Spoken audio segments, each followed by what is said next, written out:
الله من الشيطان الرجيم بسم الله الرحمن الرحيم الحمد لله رب العالمين والصلاة والسلام على رسولنا نبينا محمد وعلى آله وأصحابه وسلم تسليما أما بعد آخر فالسلام عليكم ورحمة الله وبركاته وغاسو سكوني بيسوغار تاغو دينغرا بلا غا حقاتي بي الحمد لله وكوني وجمودي اللي سركاري waji kika asuka wajamundi Allah ganna jamu ke dalla ndi nora ga mugundi me xibarum bosirunga na kishiro tangaynya ora ka suka mande na karu gondo gundungo ke watti burebe ga yalla non noy Allah ga nora ga kishi nora ga tangay nora ga kahu ala ga mindano daga no ko benu ga daga Allah ganna yampi ma ni xabro noro na kalle hasida bire no ga siro ndoko tala garunga ne fanega he ora ga sukuni ora ga kitabi marwa bilani wari min sirati nabil muqtari ko ilangi dege taare makte kengi alhamdulillah yonginu ko sahan don ganni ga dunali halanu ko ni daga na liuko alhamdulillah wara ga gara wara nugube madina ko ngari ido annabi nyimme ngara contrat kin chane kata nan di annabi nyimme na mufu alli kata madina contrat chane ndem palle kenguro no gondi kata ilangaro nganya na kharunda gangunda ne ko gangundi rubama tarihu ngumun nati seytanen kharundi nanti kakunda mane khasaka quraish gango kana mane khasaka muhammadu do sorom bagri kontrol chene na memugo nanti na gaja ke diga me kera quraish ke di sampa igri kemba teno gondi rima dina gonda kan oda ka sigino nyeke ngota rima dina gonda kan igri madina gonda kan edi tirndi madina khisu madina muslimin benu kana do mushrikin benu gari parce que kenji ne be kontranga sayne annabi nyimendo makkango naga annabi nyimendo madina ngon naga sere gabenyal hiju ngasine mushrikinu li islaminu ko khari kharu islaminu ko ngora kontran sayne igari daga ke kete so hayno ngani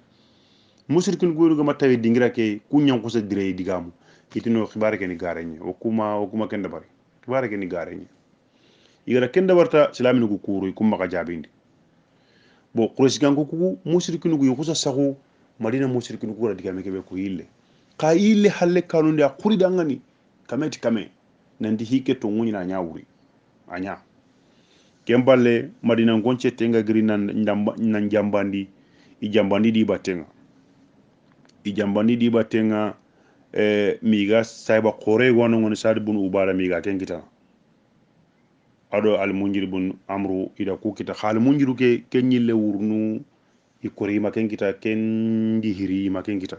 kayda sadu ken kita dalli ma makka no gondi na siti da sadi ken katu shiri ma mutum bunadi kenya garni aga sadi bosini ma mutum bunadi paske kenya ga ne daga na igne daga na gagere nga inde daga na yamani ajati ga wayan kana sadiya kenya njati gi daro ndangani ari sadi bugum makanko maga nanti na waray jati giani kembere sari le kata madina ngonga kisinte oda ka sigino nyeke ngota oda ka ga no be hijratul muslimin ila al madina muslimo keta bara hayi ki qobe dangi halle keta mana ki qoballe mago dangi halle annabi nyimmendo makkanko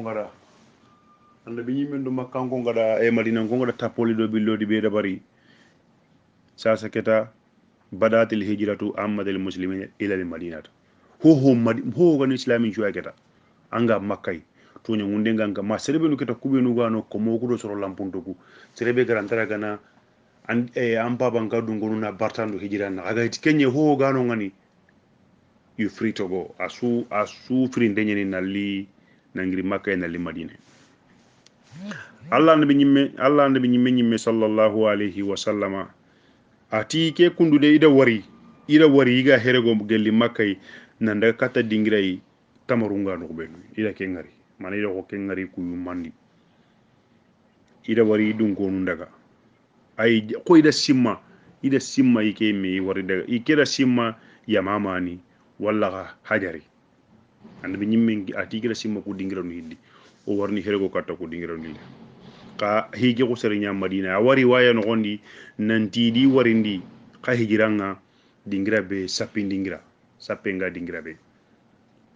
bayna jaharayni harrataini imman yakun hajaru aw yasrib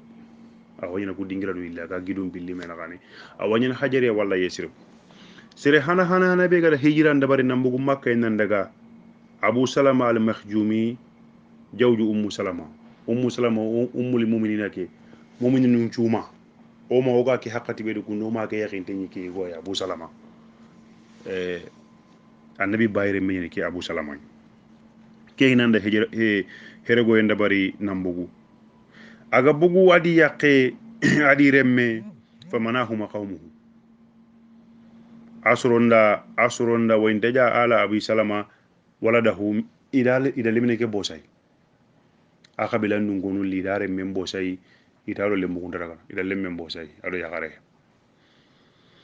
kembre abane daga kata madina yi kenya kata khoballe magun kane sine akenda kembre summan talaga sagiri yakki gawara yakaren ka daga kahi abu salama nom ge kenda ngyal abu salama here go enda ngiem palle amir ibn rabi'a agadi yaqe layla bintu abi hamsa agada here go enda bari amir ibn rabi'a agadi yaqe enda here go enda bari nan daga madina itoka waloro meketa ado abdullah ibn ummi maktumi ken gara wardiya birambe khoballe magunga timme keta ido madina ngonga ku daga kata khoballe magu ke ganyana khoballe magun timme halle keta tatabali muslimuna fil hijra wa kanu yatasallaluna qifatan khashiyata quraish inyawo amulli ngalla wallo meketa iga mulli mbaka iga kan na quraish gangonga ngoto makango ni toro kati kamala ho dinanga sasa khado waronda kan ko yono dinanda bare kati kan tagi ngari kadi ngoto yi keni kayfi nyede yi keni kayfi mbogore nye jarabi mbogore aga saki kamalo tampiye kamala ho debendi odunge sasa khado kata ombugo kade bendi oto wa bakko ndaga kati kengan tanyana kadi tay igunya keta isuga mulli mbaka iga daga ma umar ibn al-khattab kengan taka heri ko enda bar umar ibn al-khattab tarakun kitabe nga konno ko ya nga kebe akenga baka kotabe ara quraishi ada bangandia adi daga bangandia ati kede ikyo munda mana aken charia ikyo munda indaga mamur sagata madina de o keta ke soni gongan na konno gelli be magara sara hurenga nanyi cikkingane kille no nanni nyi gidem balle akenda quraishi kanya wala mi tari ahadu ala uqfi fi wajhihi mana sir su makkatu sagol nan daga barta kane nan di andragan akelli kata madina agarni madina kota be tambille sahiba kenya nda warda batten serbe ka kawti mo gonjiro ni umaro hay bakka manam bagado opportunity nyakita kundu ke fursa kore ganim biri kem bay canji ay homba canji hore nyabulo no kundu agarni kota be tambille sahiba kenya nda herego enda bari na warda batten kembire islaminu hajara lil muslimina kulluhum ila al madina isura herego enda bari nalli katta madina na har kubinu kaga habasa nyen no gondi iganyi ga wuru honu ga daga habasa igayle gilli irino ngon suro suma to makkay wala mu yebo gabi makkata minhu il aganda abubakar siddiqi ado ali ibn abi talibi ado suhaybu ado jela bun harisata wa khalil min al mustadafin ko ga gira ko no sir lambunto be nugo nyino ngani ko mo nyaga ni kubini gara kubini siti nan tin taragana walla gandi har ko mo ga hiti kubini angana nyamba bu nugo da kharul ko abu jandalinu kum baba nu da kharulliya ada re mu abdullah ibn suhayl ibn amr ada kharulli ramu bo aga hiti kunye halle ho karugan danganga do ko jini dinga nan wuru asusuru abubakar do ali ado suhaybu do jere bun harsata kubana ndo kayna allah faare ngam madina makka no wonde tay ka kuma katu herego en dabarni abubakar siddiq kendi mo ko gemundi tahajja abubakar di mo ko gemundi li hijra allah faare ndangani sallallahu alaihi wasallam ala rasulika ati abubakari atanke nan trinke ati nda simmancimma ngadi warni wordu ngini ngemi mane warni dungay muruna ndi ngemi ndaka ngane de kana kota ben dan daga sahibu rasulullah fil qari abubakar ti atanga kenji kiwa idi biabi yo anta idi haba mo kawasatanga ati alla bi nyimen dara ngani nam iwa kenji ki abubakar di adidu hukusi fa habasa nafsahu alayhi li yusahibahu abubakar da du hugusi makka no kondi keta allah fare ngata anken nan cabari keta maka daga ida simmay warna ko ni dangani nan dindaga igana ida na anken nan nyida kapalle may kille gano kondi abubakar gada kenda bari ada situ hil arab gella allah fare ngata ken ko narata inde de gana ida na daga domi abubakar ganyi ho keta mo suru ndadi mo suru ndengara aken kippe ara situ honu hilli mundu mana da nyogo mo hilli mundu na kuncorogo ni naga igana kinyene igana daga na ido allah fare na daga domi sallallahu alaihi wasallam quraishu fi darin nadwa sasa ke quraish kan gonga da plani bi wutukata na muhammadu kari janna jununu quraish lamma araw anna al muslimuna wajadu fi dar al hifji wa man'ati warau an hijratahum wa ijtima'ihum bil madinati qataru ala dinihim wa kayanihim wa tijaratihim birambe keta madina makkan ko ngada wari keta quraish gan ko ngada wari madina ko nda allah farando islamin jubbi bismillah kayna gati janna jununu quraish gani turu bedi ituru kele monter na daga ma 100% igani hawje bi mahmudun khibarandi adaga ma keta miyambili miyaketa itallan turi na ngare gunnen ida wari keta nan di muslimo ngada meñi madina no gondi sasa ke tange kempa ikunda ngani ida memu gu madina ida me ka hono ngani kempa iku porlo munyake jeni kundina khataru ala dinihum o kayanihim wa tijaratihim sasa ke o day daga na tijara on day daga na jagunde ngo dangido yesir boy nan daga o jagundira ngalli duna giro keta so fajitamu fi darin nadwa ida meka hu darin nadwa no gondi al khamisan jugubahana al khamisan ko da sugubahana safarun qason tambil no nyeru gelan nabi nyimma gon tambi nabi nyimma gon jina tamundo na katandinga al khamisan sugubahana congress da mitrin da bar darin nadwa leader suqutatan ko inan tanguta tanawutu kadi inan grina step ngutu step be ganya ke hibe ganya kundu ma keke korongiri ata onjigi hike dangi ta khede yakata mana lemun sonu gonga na kono hike dangi lemina jangadi kata da khirsu ko inde baga il faut korongiri koronji yakata oga kebe da barni kenna nya sasa kundu kata tay khasatan anna sahibu dawati sallallahu alaihi wasallam yajalu fi makkata ogar hike galu higume kebe awo maka yaron kunne awo maka makka no gonda ma firi hana oga kebe da barni gorna da bari iwakan na maka daga bugo maka makka no gondi arwa na bugo lengine le walla subhana na daga ana daga nugui soro kusuna daga menya ino ngani inari khenoyi ga kebe da barni ina da ina nyamoy ida meka hono ngani ko ga gira kon mo be al khamsan ko ta subhana nga safaru kaso tambilondo tumunyani annabi nyima ko jina tamundo na katandi wahdaru aida iblisa في سورة الشيخ الجليل من أهل النجد بعد أن أستأجنهم تاريخون دي إبليس غا ترينينون غما يقولون كينيا كونو أغرام غونو يقولون قا كتابي قمين دي إبليس غا هادرينو نالي شيخ النجد سورة نغون دي أغاري كهيا دار الندوة أغاري هانا دي دونغي موندو كوين داو كينيا با تارون كدا ونيقون نادي ينا makungu nina kisha kelingonde ati maka dangi ay dangi o hay gundu ay ati maka lemine kebe kado kitempa ka kanta kenya khibare ba o keda kasuna yi anke ni yike ni Sheikh Najidi ay ngirindo ngani ita bismillah ata aga ta ko geta congress be ga ta ko ngani ho wi ay di ankon sere hanabe ga digamu abul aswadi kendi ati sasa ona muhammadu qatabaka nukhrijuhu min ardina wa nushilhu amrana wala nubali aina jahaba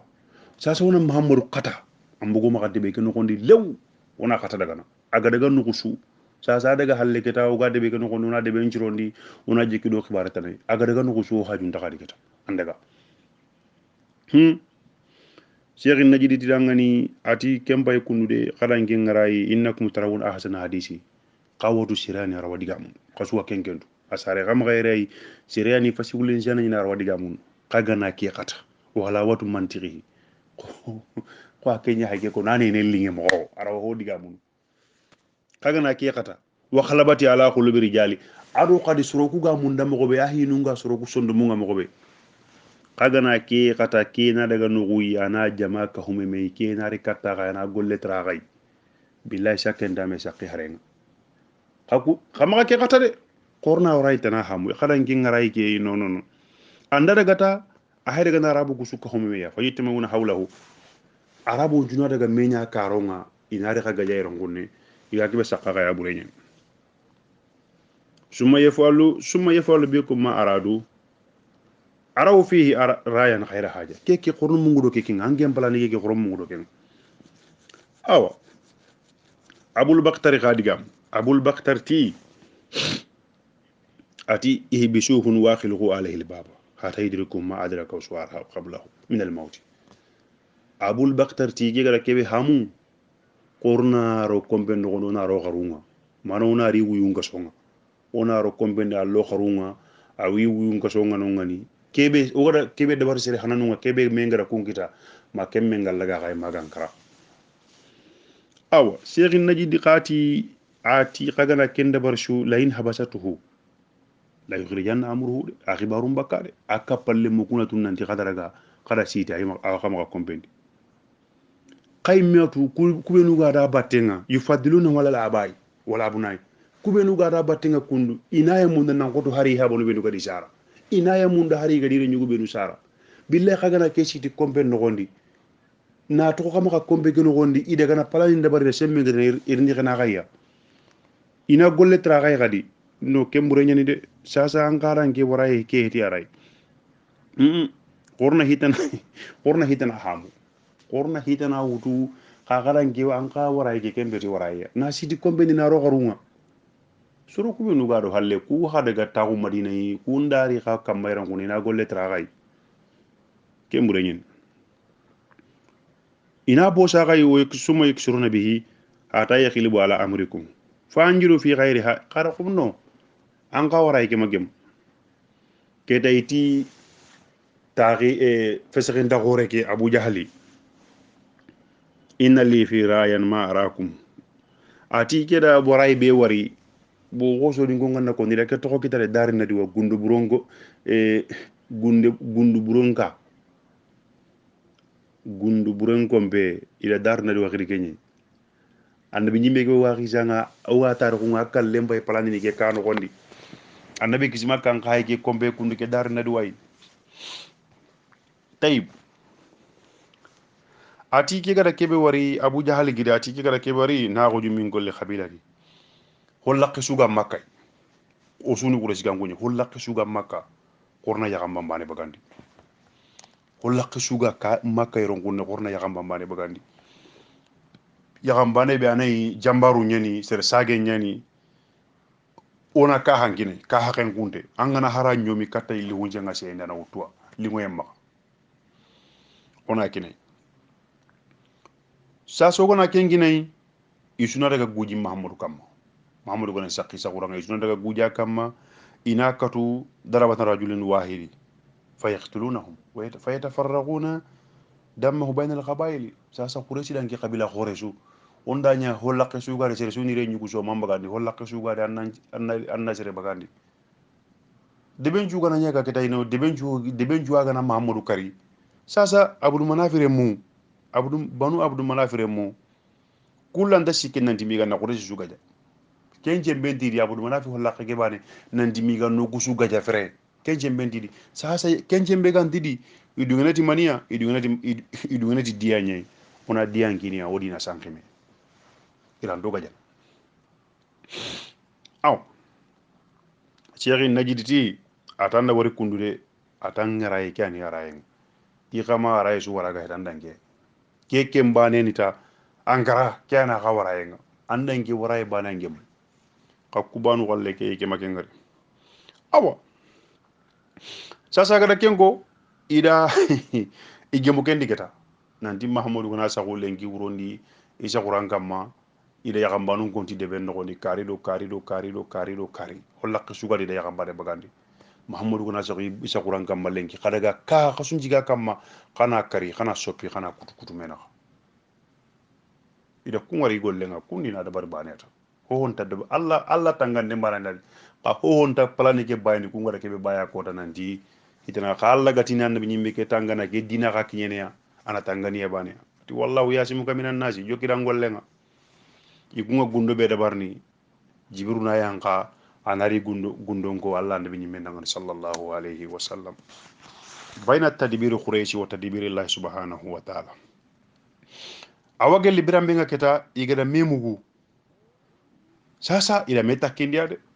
nanti ke hibe ogada ke mugu ogada memugu sasa kundu sira wosira summa ke hiti men nyimme sumbu debe keno gondi aga dango ko be nuga yara gonde kundu sir summa ke hiti men jumbu parce que musrikinu nyay ku igada memugu xanne ke be kamma ya ke sira ngoro resen do ku kayru nuiba xanda wari da memugu gare nya kam o ku be nugo islamin way gollu yugo wadi ken nan xaw ko ma yaari ogana memugu ino ato gadi ogana memugu hari kalle nya ganyana kallen nanya maslo ga ke jamane be no gondi kundu tangara ke jamane yandi kitungini me igatini kebe da federal law ngana sakan kam mayron ko nangana urangana daga niyo ko antina ngana tun to yaron ko ndo kuna nyama mena hakke ga memu ken state luwanu kura baka me wure state su luwanu kura baka me wure state ba suna di ke ga kebe sayne imadu ngiti banen jayne ko ga ke ko grana jimmini state bane suna di ke ga kebe sayne bane ngama du ngeti kinga kella wanyana ka federal luwage igana saka ngam mayron ko nando yeron ko ngonna nyama mena ko tay iti ke hibe ogoda me gunda kebe no gondi kundu gorna me mugu ke hi ato ko kadi sere summa ke hiti men jumbu sere summa ke hiti men jumbu de aga daga na hike ga daga na gundo ke ga daga na mano ga tele feli o ga daga na feli bo on daga gajene Allah kallange nga sallallahu alaihi wa sallama annabi nyimme nga jibiru yanka ara Allah faren khibari quraish gara plani be plani lengi ara Allah nabi nyimme khibari tay sallallahu alaihi wa sallama wa ajina lahu fil hijra ati Allah faren dangani ati lengi jibiru yanka ati lengi maka wuyan jakurangam Allah ti dunganda lengi anna mbok ada وحد له وقت الخروج farenga bakka haqqati be jibiru da haqqati ke kona dangani ki haqqati kana kinyi annan bogu annan daga maga wi lengi wuro ke de lengi wuro ke maga wi anja quran kam allaji kunda tabidu alayhi anga nyi wini kebe kam maga wi no ngande Allah farsenna sallallahu alaihi wa sallama kharaja fi nahri jahilati mana quraish kembe harki angana daga arabu ko bangi kin jiga ngana kinya suga saka kombonda ambaka sella nga kem pakati anta hari selinga dangi ngalla hakke tewe ngano ngani buru mo be kem pakati gana kinya surono kombonya na ko ndi ndabugo suku bahana nga indi hajunu ndabari kin jiga ngana kinya surono kombonya di suga tumana anta ser so dangi ngalla killendi kembe ken tuma hakkati ga kinye asugari kombondi Allah farisana sallallahu alaihi wasallam abugu hina yastarihi nasu fi buyutihum ila bayti abubakar siddiq radiyallahu anhu Allah farse nembogu ari abubakar kan nogondi ada hijran kibaron ko abubakar ran ko maga ken gonno mo o ma aisha radiyallahu anhu ati Allah fare ngari ara abubakar nya wakin jigantu mana ata gara abubakar wulli na dina hijran ko nadanga na ta abubakar ga so ata ko aka so ngono se woy muye ko Allah dungi danga ni mbogu kenna nyina abubakar kha faja hajara hilateni ko gara ko mo halleni abubakar ran jogo mo hilli parandi ara jogo mo hilli parandi nandi ido Allah fare ina setu ko indaka wastajara abdullah ibn arkhati al-laysi wa kana la din quraish li yakuna dalilan lahum fi tarikh wa kana hadiyan mahira bi turqi ki abdullah ibn laysi al-arkhati akenni siriyai ko amerikanu ngonna ko na mapuntu siri mana franjinu ngadi ngebe da pala siriya na wapalantu siri ya wakilentu gunduana nyani aw gunnentu ka mushriki nyani abubakar gida nyogo mo ku hillibe ko bo adi kini ke mushriki ay ayran naga ni kambal soro ngana hara wari no do kesuni dina bane ila hike plani ade odo kesuni dina bane masala ga nyogo mo ko to ga ndikini jeydi walla ga ndikini shuhaybu ay i wotu kuna muhammadu dina nyade digame dire ngilliya ka ara nyogo mo ko kini mushriki nyai akenna di tuga do nyi abubakar da tuga ara nyogo mo kini anni naga ni bido shiki bara salatul layali oran nagemu qari sawri ida abubakar da wa adahu jabal sawri kumana salasata amuyali ati bido sikki lenke Thursday, Friday, Saturday, Sunday, Monday morning annu ñi xari sawre Monday morning nga wadan na meñi annu ñogo mo kunara annu ñi xari sawre ada gada ko mo be ke xara nya kundu bido sikki dangi halle ado ñogo molli na abubakar ni ñi xari sawri Allah parce que iga bugu ida bido sikanya iga bugu no ngani gada palani ke debar nanti wikarni kota be iga bi gidin gumme kedi ado abubakar da bido sikanya sakano ngani Allah farsa parce que randa kille lega na kempo katina daga min jagwa no ngani hay maga no nyai ikori walla Allah tangande mi garri si gidin gumme kedi ko garne kanu abubakar ti Allah fare ati hugo gona hari tan ita ke hayta no walla ati maga ke ko Allah wakahino na abdullahi bunu abubakar wutu kendo nyogo mun na daga inari kenna tambison kamu bido kusiki na yigandu ginia ina ille indai khibari gadi makango ngana kira palani be abdullahi ganari nellenga aro tambison ne ganana ke andari nellenga anda jingini habaro Allah farenga ke palane na makade ke ani maka ina ille ille nakade wakata kinga killenna maka kilo tay ido Allah farenke ngontine koto kota gol nyeg fi amal hi yomiya hasbu mutadi ko faare nga yidi golle be dabar ni kota su a kenke njoki di golle na dunya ko yi xama ko hotu kuresi gada palani ke be palani ko yi mabuga seda ikungu ma har sama sobi awo ma gayron kunne de hanke har wuro nallo ikunga taxun sir sumatu de Allah faare ngenyi ma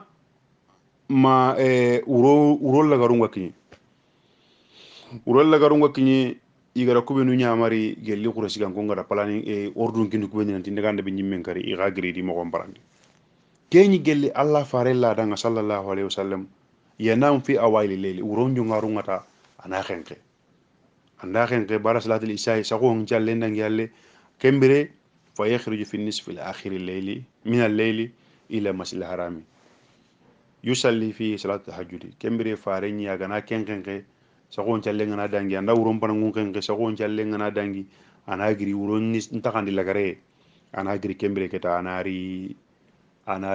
salle anari nahilan dabari nalli sigi misiri khoromantindi na urun challe dabari agara ken dabari sallallahu alaihi wasallam kudo na urun jigi qiyamul layli kembere ati alin jagi sawran taro gumu ke ga ko taro kitabe nga ko na tati ali dangani alin jagi sawran radiyallahu anhu ala firasi tilka laylati wa akhbarahu bi annahu la yasibu makruh ati ali dangana maka kanu hinde kitana hibe ko nintengan mana ko hiburen kitana wi shaqairan kun ali wi shaqa Allah faren chakura ke falamma nama amatan nasu wa hada al-laylu jali mutamarun mana birambe soronju ga kenke keta soronju ga kenke uronga tenku keta kanna ko soni ko jigante ngire jiginde ndi hakati kebe jigante ngire jiginde ndi soronju ga kenke igara kubenu ñamari i suuri keta gundondi sirran ila bayti rasulullah sallallahu alaihi wasallam wa tawaquhu e kata Allah far senen ko benga igara kubenu ñamari de bendi igara yakambanu beni konti kardo kari irida Allah faren ko begere rawun mana ila yo ko bege yori sudi ka hanu keta igara yori kombe nyori ni halle kete kunda ali war saqa ida ali war saqa ali ibn abi talib waraw ali ibn abi talib radiyallahu anhu naiman ala firasi sallallahu alaihi wasallam mustajiya bi burdihi al hadrami al akhdari ida ali da du hana Allah fare burdi nyirami be ga maga burdi nyirami be ga maga al hadrami al akhdari dari khayma agara burdi nyirami be ga hadrami dari khayegani ida ali warada du hana Allah fare ndange mbaydo ya wasaq fajannu muhammadu ikunda simma Allah fare nyani birambe kete ga ali raga na hutu nanti iga golle ke be barni na soppi ila ñi alien ngana taru yugo terenga yugo ga balla ke taru o ko ado kitabe ke be alarti kundu way nanti ama ali nyamar nan tan cakuno ngani tay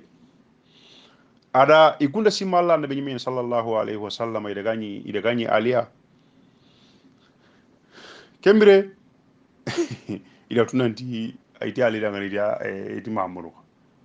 ali tintatu mamuru kana ko bata bugu ati mahamadou bogu kembere keta ke makka su kolonkonji ndegata makka su wara medi subhana makka su wara medi o feli ke hi waybe kammo ke hi waybe kammo mahamadou sok sidi kammo na nguru iti mahamadou bogu tay koy minuta li ni man yaxidaw ma la yaxidaw fa innama yaxidaw nafsaka serebe ga ngoto ndanga ngata nek nya jambana billah mbañi me jambana min musirka ko juru musu ndako ray isu dungeti mahamadou ande bi ni mako kana mbara ita Allah gada kubenu nya wula lingin tunga kundunge kubenu agati kunkalla karama jigoye kunkara karama jigoye Allah ga nura ka saha kayni wula lingin ton kontum kya nya gelli i plani ke jabindenga nangiri gel Allah kallanki nga subhanahu wa ta'ala ko Allah yimmegati suratul anfal nogondi wayji yemukuru bi kallajina kafaru muhammadu liyasbituka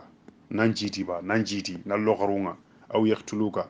yugunu khati an qorna kari aw yakhrijuka yugunu khanati kha qorna khata bakka de be ke nogondi wayamkuruna wayamkurullahu wallahu khairul makirin ikundi plani ke dabari kha Allah akenya ni plani nana mbosirenga wala gana warayron kun hijratu nabi sallallahu alaihi wasallam kharajahu min baitihi taagatan Allah gana koy wada gana girnda kinga guwa kebe ko noda ko sahaba nga ko benu nogondi kungiri gelle Allah gelli khataw gona nya ko benu nogondi akri shetani aro to ko kero koy on Allah nyaga Allah ganna kishiro tanganya Allah ganna yambo maka Allah ganna iri nyoda gada Allah ganno wuruge noda ka tanga wati bure Allah gar shuru nyoda gada ngani usarna wurugo Allah ganna yambi maka Allah ganni khabron noro na kalle hasida bire kirsuku Allah ganna wuynum butu nasari shugunundi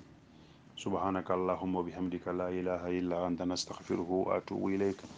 سبحان ربك رب العزة عما يصفون وسلام على المرسلين والحمد لله رب العالمين والسلام عليكم ورحمة الله وبركاته